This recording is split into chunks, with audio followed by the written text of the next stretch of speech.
What's up guys, welcome to another video. This is Jumper's Knee Part 2.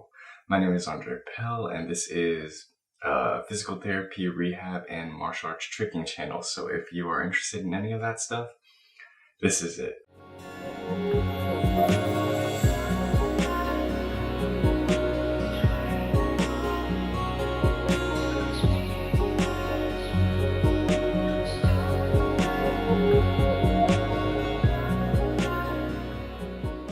So yeah, I was going to make another part 1 to a video segment or whatever, but then I realized I had a whole bunch of part 1s already that I haven't made any part 2s for.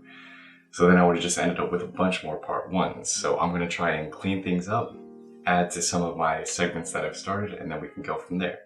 So I made a Jumper's Knee Part 1. If you watched that, you'll probably know kind of what I'm talking about, but if you haven't seen that, you should check that one out as well because it's in direct relation to this video. Jumper's knee is also called patellar tendonitis. It refers to the pain or inflammation you might be feeling on the front of your knee, the tendon that connects your patella all the way down to your tibia. This tendon is very common for injuries and, irritation when you do a lot of sports like basketball, gymnastics, and tricking.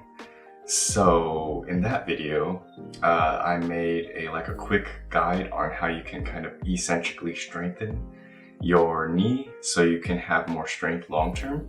So that's the long-term solution. This is the short-term solution. So now you might be thinking, well, if I have the long-term solution, why would I need the short-term solution, right? Well, it's because they're both useful, and they're both useful for different reasons. Long-term solutions, they're great, but obviously they take time. You might not have time on your hands, so if you need a quick on-the-go release, maybe you're playing a game, you're in the middle of a tricking session or something, and you need that quick alleviation, this is a great short-term solution that I like to use.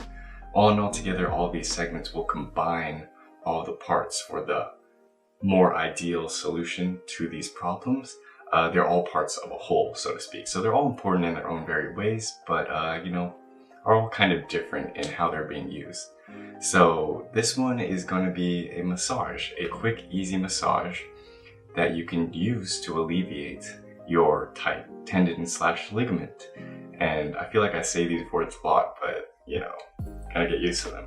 So tendons and ligaments, they generally run in a straight line. And I made a video on this before on cross friction massage. I think it was like the last episode. But basically, when you have a parallel running fiber or a muscle or a tendon or a ligament, the easy way to release it is by actually massaging in a perpendicular fashion towards it. It's called cross friction massage. It allows you to release all the tension that is built up there by massaging in the direction that is perpendicular to where the actual forces are being directed on that tendon or ligament because of how they are oriented and how they're built. It's very simple once you get the hang of it. If you notice your knee, it just runs up and down, your patellar tendon.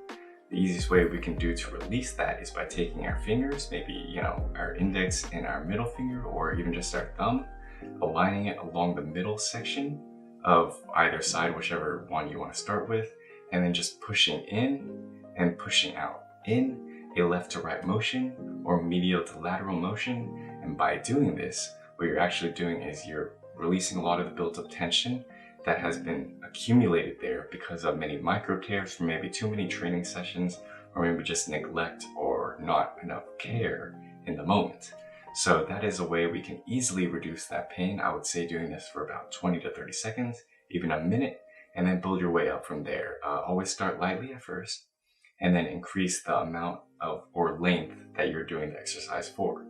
So you can do this a few times every day, and then just whenever it shows up, and then this should help take care of it short term. Remember, this is not a long-term solution. This just helps in the short term.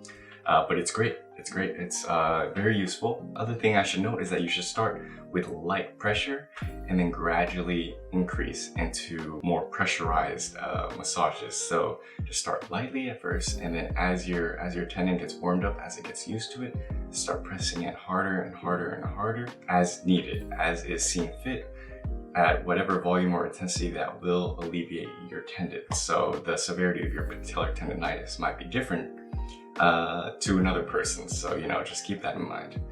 But yeah, Wow, I really buzzed through this topic, but it's a very simple topic. Be sure to integrate this into your training routines. Be sure to watch the other one for the long-term solution, because that'll help you, more permanently than this one will.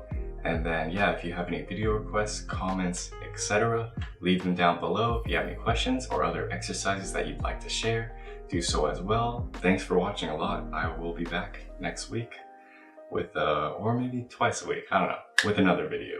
See you guys later.